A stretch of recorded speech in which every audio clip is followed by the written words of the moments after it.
like, and in case you haven't already, subscribe to our channel for great automotive content and click the bell icon to turn on your notifications. The MG certainly seems to have made a strong impression, racking up over 28,000 bookings since its launch in early June. The Harrier has also seen steady sales despite the onslaught of SUVs in this segment, and it's done so with just one engine and gearbox as opposed to the various options available on the Hector. And so it's that powertrain combo, diesel engine, manual gearbox, that we have with both cars today. Say what you will about its VD215 section tires and its long overhangs, you can't deny that the MG Hector is a bold looking vehicle. Okay, some details are a bit over the top, but it makes its own unique statement and it's a strong one. The high-set, chrome-rich nose works really well, giving it an imposing presence, and the kinked window line is a nice touch. Another cool detail is the second set of tail lamps in the lower bumper, which is a safety function that activates when the powered tailgate is opened. It can be opened remotely, incidentally. But then you take a look at the Harrier and it is just as striking. Unlike the Hector, its overall proportions are just spot on, with chunkier tires filling out the big wheel arches nicely. Both cars use 17-inch wheels, but as we've said before, the ordinary design on the Harrier does take away some of the wow factor. What really stands out is the interplay of its big bulging details like the wheel arches, bumpers and grille, with more delicate stuff like the slim LED running lamps and tail lamp cluster. In fact, you might not realize it at first, but the Harrier is actually a little smaller than the MG. Where neither car feels small though is on the inside. The interior of the MG Hector makes for a very good first impression. It all starts with this massive 10.4-inch vertically oriented touchscreen. Now, some might not like the all-black color scheme of the dashboard, but it makes up for that again with these really nice textures like this fake leather effect and also nice little brushed aluminium accents. There are a few hard plastics, yes, but then that's the case in the Harrier as well. It's also got these dials that look digital, but they're analog. I wish they were a little bit brighter, and I also wish that there was a bit more storage in the center console. These cup holders are a little bit small. And it does have one major feature advantage in the front seat over the Harrier, and that is a powered driver and passenger seats. The Hector's big draw, of course, is the 10.4-inch touchscreen with a huge array of features. The large screen makes it easy to read, but the one design flaw is that too many basic controls, even the aircon, are assigned to it, with no physical buttons as a redundancy. It doesn't help that it's slow to respond and to load new menus, but then the Harrier system is not great on this front either. It's the contents of that touchscreen system that really give the MG an advantage. And it is a connected car with onboard internet, opening up a wide array of functions like geofencing, remote locking and unlocking via smartphone, over-the-air updates and even a built-in music streaming app. The Harrier's 8.8-inch touchscreen gets the basics right at least, with Apple CarPlay and Android Auto, which are also in the MG of course. It's important to point out that neither of the car's infotainment systems is glitch-free, and both units completely crashed on us for short spurts during this test drive. Both cars get premium sound systems with subwoofers, the Harriers by JBL, the Hectors by Infinity. Both made by the same parent company Harman incidentally, but we think the Harrier has a slight edge overall. And now here's a quick rundown of both cars' equipment lists where the MG Hector has a clear advantage. Right from things like the big panoramic sunroof to stuff like 360-degree cameras, tire pressure monitoring, a powered tailgate, powered front seats and more. The Tata does fight back with its unique driving modes both for on-road and off-road situations though. But if you look past the equipment list, you'll find that the Harrier has a pretty inviting and practical interior. Now, just like the exterior of the Tata Harrier, I love the way the interior looks. It's just so clean, so neat and so simple. I love the way the dashboard flows horizontally. I even have grown to like this swathe of fake wood that they've put in here. It wasn't so convincing at first, but you get used to it and it looks nice in time. Even the integration of the touchscreen, and I like that it has physical buttons that makes it easy to use on the move. You also get a nice digital instrument cluster that really works quite well along with the analog speedometer. However, there are a few things that I'm not too convinced about. The design of the steering wheel, nothing seriously wrong with it, but it just looks a little bit 1990s. and of course this handbrake. It may look cool, but in practice it is fiddly to operate. Still, it's a very practical cabin with a nice cooled bin over here, big cup holders there, big bottle holders down there, and enough little storage spaces to store your knickknacks. There is one huge ergonomic flaw, however, and that's the USB port that really requires you to go digging in order to find it. And despite the fact that the first impressions they make are good, if you dig a bit deeper in both these cars, you'll find some scratchy bits and a general sense that the cabin isn't perfectly put together.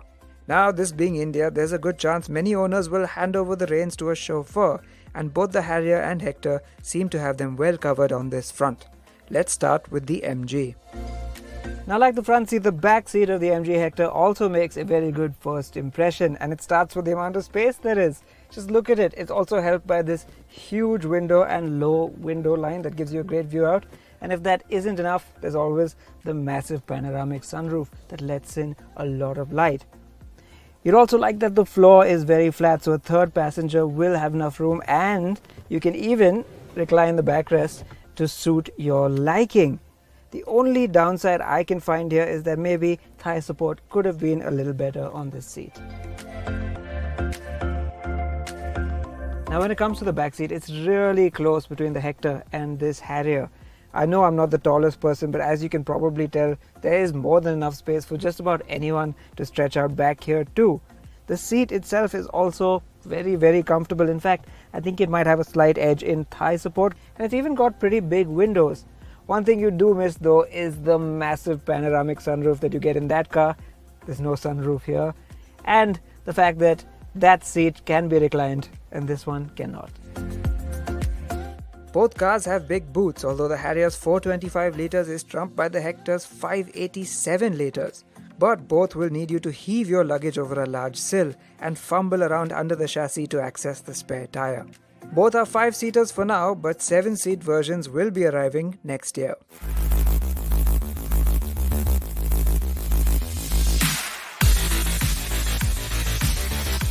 And with that, let's get to driving, starting with the MG Hector. And what you should know right off the bat is that both these cars use essentially the same 2-litre multi-jet 2 diesel engine from FCA, albeit in different states of tune. Now, considering it's the same engine as in the Tata, it is amazing how different the two feel. First up, the MG version of this engine is a lot quieter. Yeah, there is a little bit of diesel grumble, but it is very well contained in this car. The next thing you notice is that though there is more power available in this car, it's delivered in a far more linear and smoother manner. Rather than coming in one big whomp like it does in the Harrier, here it starts a lot lower down and builds up really gently. There is an advantage to this, of course, and that is that you get more power lower down as soon as you set off from a standstill, and it's spread a lot more evenly. It might have the gentler power delivery, but ultimately the Hector's version of this engine is more powerful, with 170 horsepower compared to the Harrier's 140 horsepower. That reflects in our performance tests, where the MG cracked the 100 kph barrier from a standstill in 11.16 seconds compared to the Harrier's 12.24 seconds. Through the gears, however, the Harrier is marginally quicker from 20 to 80 kph and 40 to 100 kph, which helps in overtaking. Now, where the Hector starts to lose some brownie points is in the dynamics department. The steering is nice and light and very easy to twirl, but I wish it had just a little bit more weight and feel and feedback to give you a little bit more confidence in corners. And it's not just the corners on a twisty road like this. Even on the highway at 3-digit speeds, if you try to make a lane change maneuver, it is a little bit disconcerting. And that light, soft, slightly disconnected feeling extends to the suspension. It's set up very, very softly, and while that means you get a nice, soft, cushy ride at low speeds, the moment you start going even a little bit faster, it becomes too bouncy and moves you around a lot. And again, it's not just out here on a twisty road where that becomes apparent. Out here, yes, you'll feel a lot of body roll in the corners. It's also out on the highway at high speeds where you and your passengers will get moved around a lot in your seats.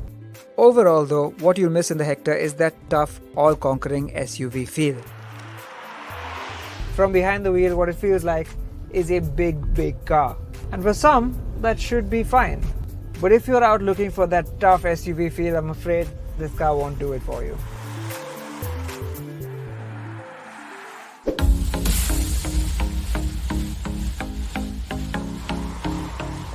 Step into the Tata Harrier straight after the MG Hector, and my gosh, what a difference it is from behind the wheel.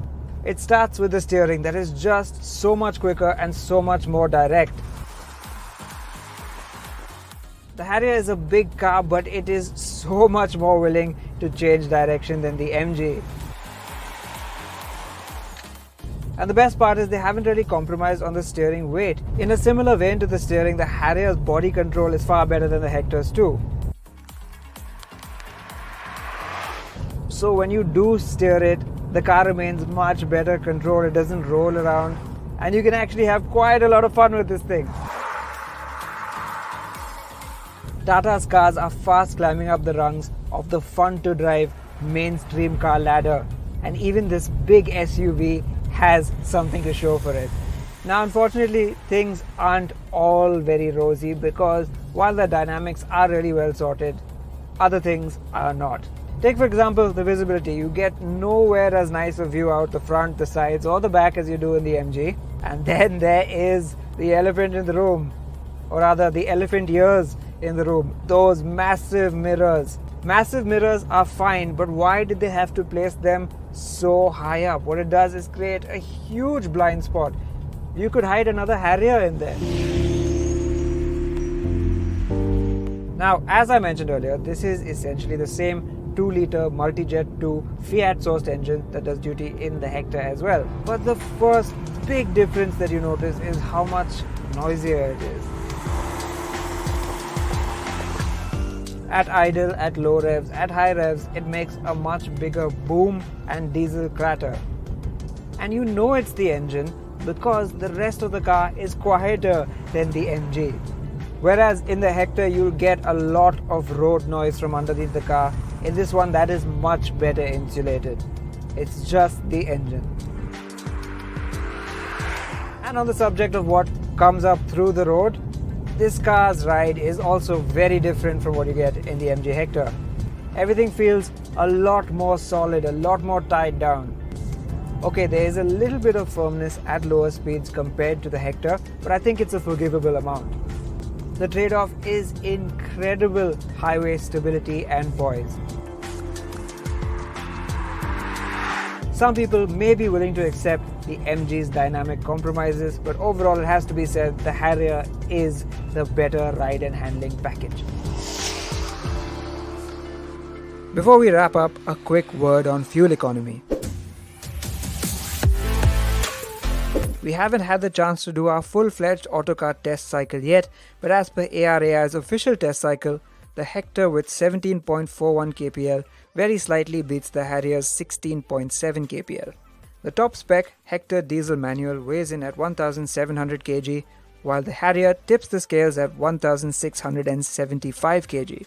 And when it comes to safety, well, neither car in its Indian spec has been crash tested by NCAP at the time of this test, but with their incredible popularity, it's only a matter of time. For two cars that are so similar on paper, these two couldn't be more different in practice. The Harrier gives you that proper tough SUV feel, it's nice to drive and it rides really well too. It is of course not without its flaws, notably drivetrain refinement and some key omissions on the equipment list. In the city it's more cumbersome to drive and could have been more user-friendly. The Hector has its share of shortcomings too, and doesn't have the solid, rugged feel you expect from a large SUV. The exterior has some glaring panel gaps and the overall dynamics, especially at high speeds, are poor. You won't be wrong for picking the Harrier, but the fact is the MG scores more where it matters to the Indian SUV buyer. Firstly, it certainly has road presence, though the styling may not be to everyone's tastes. It has an edge over the Harrier when it comes to space and comfort, especially given the fact that the large proportion of owners use their SUVs as chauffeur-driven urban transport. It has the better engine as well with more power